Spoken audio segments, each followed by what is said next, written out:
Mesdames, Messieurs, bienvenue sur Belgocam 21 Web TV.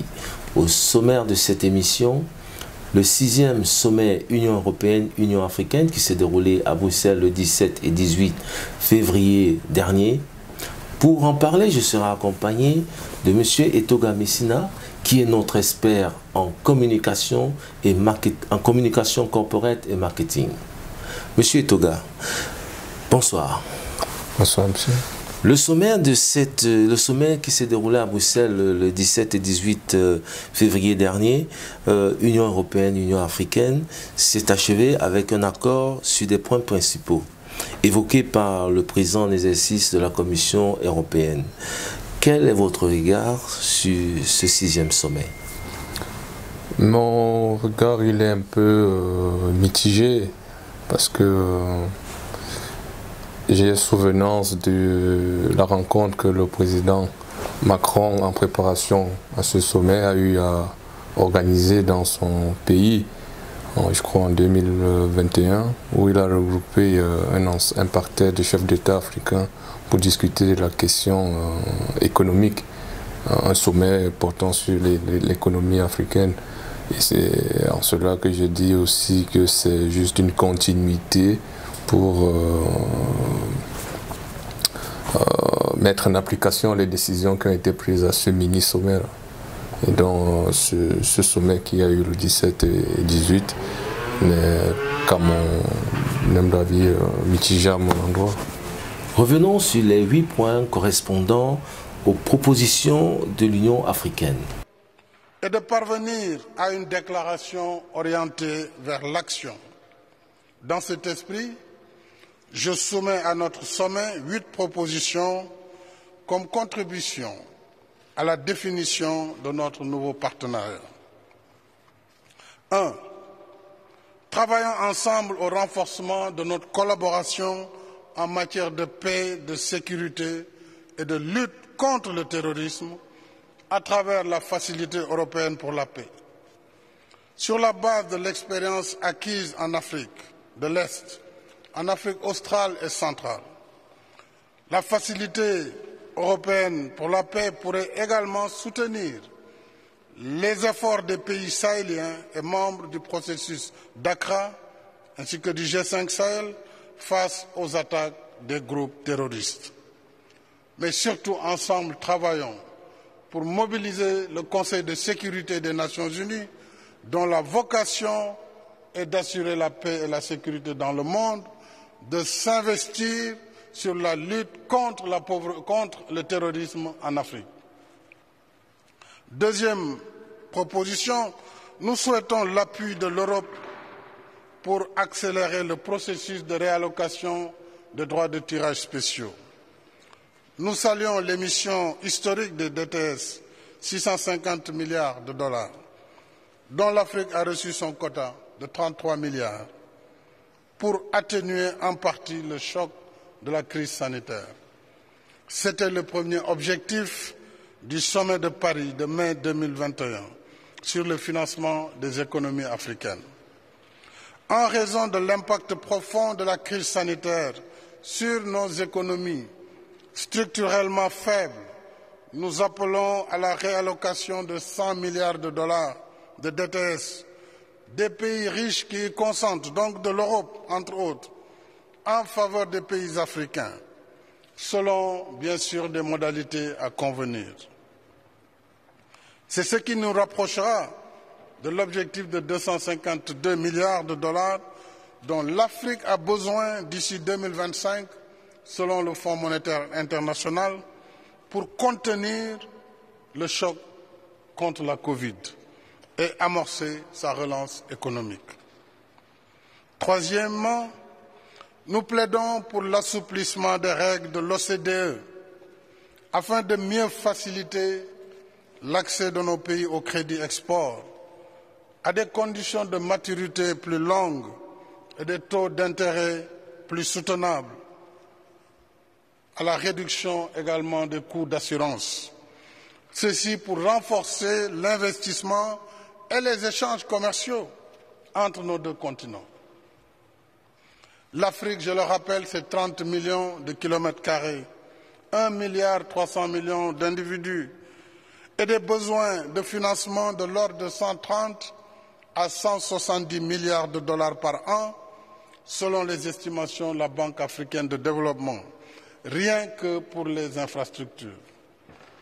Nous sommes disposés à travailler avec nos partenaires européens à la mise en œuvre de l'initiative Global Gateway dans le cadre du programme de développement des infrastructures en Afrique, le PIDA, en cours d'exécution. Mesdames et Messieurs, la transformation structurelle du continent passe par la réalisation d'infrastructures routières, ferroviaires, autoroutières, portuaires et aéroportuaires, mais aussi par la réalisation de centrales électriques, par le gaz to power, pour donner l'électricité à 600 millions d'Africains qui en sont dépourvus. C'est aussi l'agro-business, c'est les plateformes industrielles et numériques. Bref, une Afrique en chantier qui trouve son compte dans le commerce et l'investissement. Cette Afrique-là pourra occuper sa jeunesse et offrir à ses partenaires davantage d'opportunités de co-construction, de croissance et de prospérité partagée. Dans le même esprit, explorons ensemble les possibilités de collaboration autour du projet européen de connectivité à haut débit par satellite en orbite basse. Je soutiens ce projet européen et c'est un projet que vous pourrez partager avec l'Afrique, car le devenir de notre partenariat se joue aussi dans le champ fertile du numérique, où s'exprime le talent de notre jeunesse créative et entreprenante. Quatrième proposition, nous souhaitons œuvrer ensemble avec l'Europe pour la révision des critères d'évaluation du risque d'investissement en Afrique. Pour l'Afrique, la perception du risque reste toujours plus élevée que le risque réel. Ce qui renchérit les primes d'assurance, pénalise l'investissement et réduit la compétitivité de nos économies. Des études récentes montrent qu'au moins 20% des critères de notation de nos pays relèvent plutôt de facteurs subjectifs, certains d'ordre culturel ou linguistique, donc sans relation avec les indicateurs de risque ou de stabilité d'une économie. Cinquième proposition, nous appelons à la simplification des formalités et procédures liées aux conditions de financement des projets, surtout en ce qui concerne le Global Gateway, dans le respect des règles de bonne gouvernance et de transparence. Trop souvent, ces formalités et procédures retardent la formulation et l'exécution des projets, ce qui fragilise l'action publique et suscite des attentes parfois déçues. 6. Agissons de concert pour un meilleur accès aux vaccins et le renforcement des capacités pharmaceutiques africaines. À l'épreuve de la pandémie Covid-19, l'Europe s'est montrée solidaire de l'Afrique par des dons consistants de vaccins dans le cadre de l'initiative COVAX et à titre bilatéral. J'exprime notre gratitude et nos remerciements à nos partenaires européens. Mais l'Afrique est également engagée dans la production de vaccins anti-Covid, notamment avec un certain nombre de pays comme l'Afrique du Sud, l'Algérie, l'Égypte et le Maroc. D'autres comme le Sénégal, le Rwanda, le Ghana, entre autres, s'y préparent activement. Nous invitons l'Europe à soutenir ce nouvel élan pour le renforcement de nos capacités pharmaceutiques et biotechnologiques au-delà de la riposte anti-Covid. 7. Conjuguons nos efforts pour la protection du climat et la justice climatique. L'Afrique soutient l'accord de Paris sur le climat. Nombre de nos pays développent à ce titre des initiatives de protection et de restauration de la biodiversité dans le cadre du projet continental de la Grande Muraille verte. Pour un continent en retard sur le processus de développement et dont plus de 600 millions d'habitants vivent encore dans l'obscurité, la priorité pour nous, Africains, très clairement, c'est l'accès universel à l'électricité et l'industrialisation du continent. Et sur ce point, nous attendons beaucoup de ce sommet. Vous l'avez dit, il ne faut pas de langue de bois, mais sur les grandes attentes de l'Afrique, nous vous attendons sur la question énergétique, sur la transition énergétique. Je vous l'ai dit, 600 millions d'Africains sans électricité. Le continent a besoin d'électricité. Le continent a besoin de valoriser ses ressources naturelles. On attend de l'Europe une solidarité sur ce point très précis. Voilà pourquoi nous sommes pour le maintien du financement de l'industrie gazière et pour les hydrocarbures, pour une transition énergétique juste et équitable, tenant compte des besoins et contraintes spécifiques du continent. 8. L'Afrique appelle au rapatriement de son patrimoine. La restitution des œuvres africaines reste une priorité élevée pour nous parce qu'elles font partie de notre identité civilisationnelle. Si nous voulons bâtir une nouvelle éthique relationnelle Europe-Afrique, fondée sur le respect et la reconnaissance de la vérité historique, il nous faut conforter le travail déjà entamé dans le sens des recommandations du rapport Savoy-Sarr. Monsieur Toga, si l'on prend la lutte contre le terrorisme, l'Europe s'engage à soutenir l'Afrique. Est-ce qu'il faudrait croire à la fin du terrorisme en Afrique? Non, non, l'Europe ne saurait s'engager à soutenir l'Afrique pour mettre fin au terrorisme, entre guillemets, parce qu'il y a des supputations qui tendent à montrer que c'est la mamelle nourricière du terrorisme est engendrée, ou alors c'est l'Occident. Parce que il y a des théories qui tendent à montrer que le terrorisme est importé d'un point à un autre, et avec ce qui s'est passé en Syrie, le terrorisme a été déporté de là pour la Libye, la destruction de la Jamaïque libyenne, c'est l'introduction du terrorisme dans le Sahel. Et vous voyez que les Européens, entre guillemets, la communauté internationale est venue apporter son soutien, soi-disant qu'elle combat contre le terrorisme. Est-ce que la question fondamentale, à mon humble avis, est de savoir est-ce qu'on peut combattre contre un phénomène social ou alors combattre contre les individus qui animent ce phénomène social. C'est-à-dire, est-ce qu'il faut combattre contre le terrorisme qui n'est qu'un mot, on constate qu'il y a le terrorisme, mais il faut combattre les terroristes qui permettent de considérer que le phénomène social qui existe là est catalogué comme terrorisme. Mais la communauté internationale ne combat pas les terroristes, elle combat le terrorisme. Et dans ce cas-là, comment identifier, c'est un peu fort mitigé l'implication de la communauté internationale dans la volonté de diminuer ou alors d'annihiler le terrorisme dans notre continent. Et donc je pense que c'est avec le rapport, je pense qu'on est parti pour encore beaucoup d'années si nos armées ne se reformatent pas pour eux-mêmes prendre en charge leur avenir. Les droits de tirage spéciaux, c'est l'un des accords majeurs de ce sommet.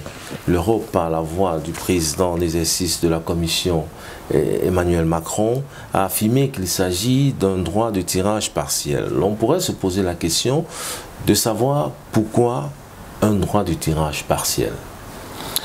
Oh, oui, ici, là, on peut mettre en lumière le fait qu'il utilise le vocable partiel.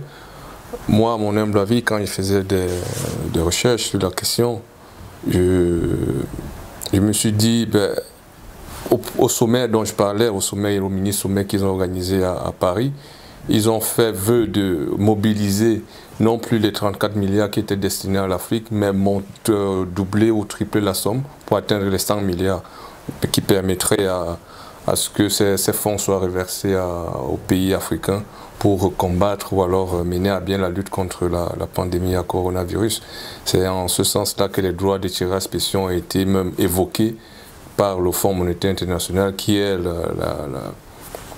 à la source ou à l'origine de cette action économique. Et donc, s'il évoque partiel, on peut supposer, selon moi, que les fonds n'ont pas été regroupés dans son entièreté, et il a parlé, je crois, de 20%, et c'est partiel, donc on peut supputer dans beaucoup de sens, mais je pense que l'origine, c'est au mini-sommet qu'ils ont organisé à Paris, où ils ont promis à l'Afrique de mobiliser la communauté internationale à ce que leurs droits de tirage spéciaux qui devraient être subdivisés à hauteur de 16 milliards de dollars, dans les 16 milliards de dollars, 82% de ces 16 milliards de dollars étaient destinés aux pays qui reversaient le plus. Il faut le dire, dans ce droit de tirage spéciaux que le FMI a mis en place pour venir en aide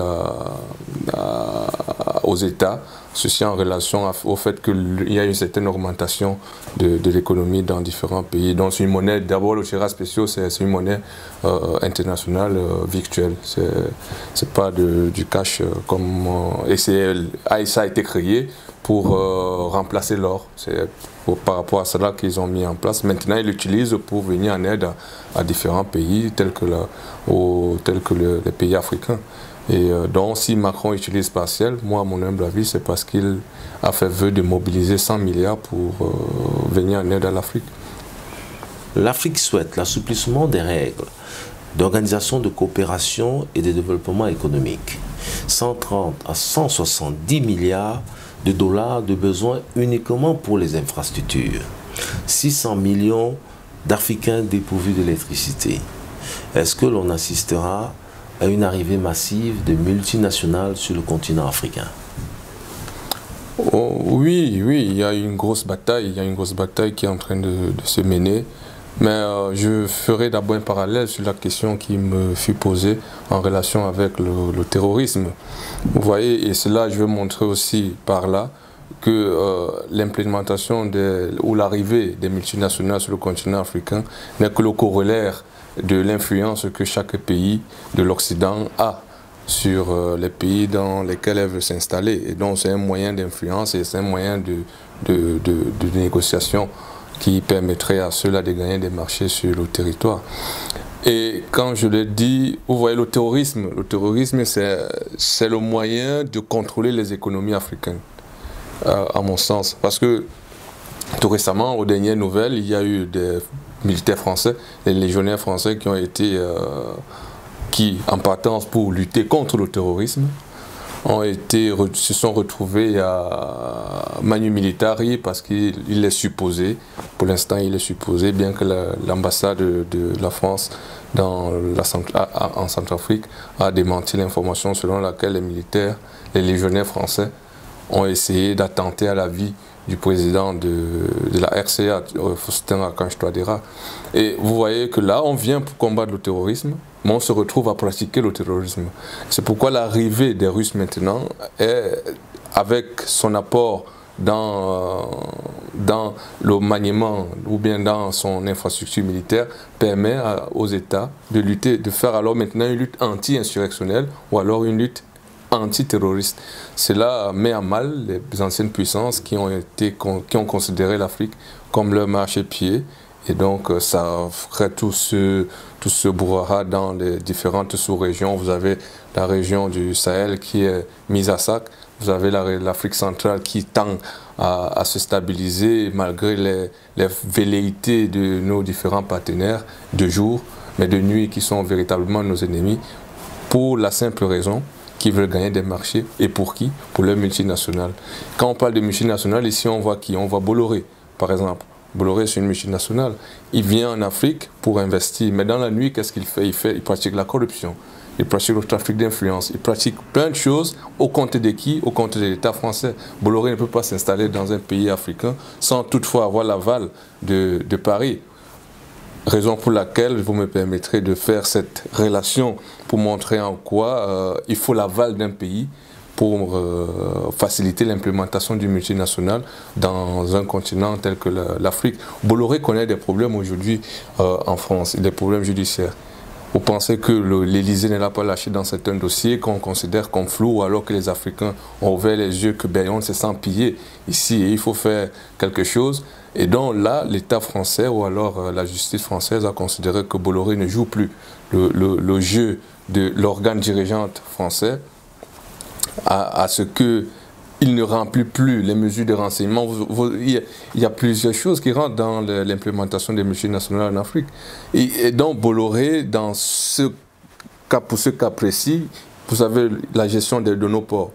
Nos ports sont gérés par ce type-là qui ramènent des armes de façon frauduleuse parce qu'ils estiment qu'on n'a pas encore la science nécessaire pour la gestion de nos ports. Et donc c'est pour montrer ici que les multinationales vont arriver, mais à nos dépens. Ils sont là juste pour renflouer. Nous sommes des marchés de débouchés. Nous sommes là que pour consommer. Et c'est pourquoi, au sommet qui s'est terminé le 18, on a parlé de l'implémentation des usines de fabrication des vaccins ARN, un truc comme ça. On y reviendra. Ok. Donc, c'est pour montrer ici que l'implémentation des multinationales en Afrique, ça dépend de l'acteur qui vient s'implémenter en Afrique et de l'idéologie qui met derrière son implémentation. Vous voyez, les Russes, ils sont axés sur la sécurité. Parce que c'est juste la palissade que de dire que il n'y a pas d'État s'il n'y a pas de stabilité, il n'y a pas d'État s'il n'y a pas de sécurité. Et donc le pilier d'un État, c'est de construire d'abord sa sécurité. Et la sécurité permettra, n'est-ce pas, à mon sens, le développement. Si aujourd'hui la Centrafrique ne connaît pas le développement, c'est parce qu'elle a connu au moins 60 ans de coup d'État, 60 ans d'instabilité. Tout le temps, ça a été l'instabilité. Et donc, comment parler de développement dans un environnement instable? C'est en cela que l'arrivée des Russes met à mal nos partenaires traditionnels, j'ai envie de dire, pour que, vous voyez, il y a un trafic d'influence là maintenant, les batailles des grands, pour contrôler, à mon sens, le continent africain. L'Afrique choisit de contrôler soi-même son continent. C'est sur ces mots que s'achève cette émission. C'est le premier numéro de Géopolitique. Restez des nôtres et à très bientôt.